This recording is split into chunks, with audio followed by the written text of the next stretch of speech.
I have a straight up drum track here, just boring old drum track, right? So say if I want to take this and make it a little bit more unique or add a little bit more of a Dilla type vibe to it, I would go highlight my hi-hats, which I've already done. I would press don't snap, and then I would either use my plus or minus my jog wheel to move that forward as the beat play. All right.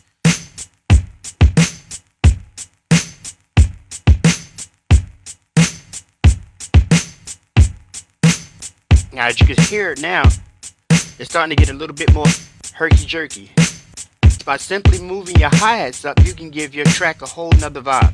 Alright, so let's put that back. I want to show you with a snare. So for snares, I would highlight the snare, right?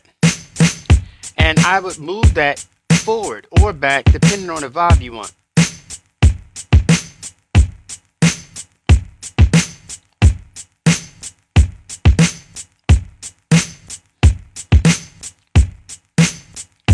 And you could do that in combination with the hi-hat, snare, and the kick.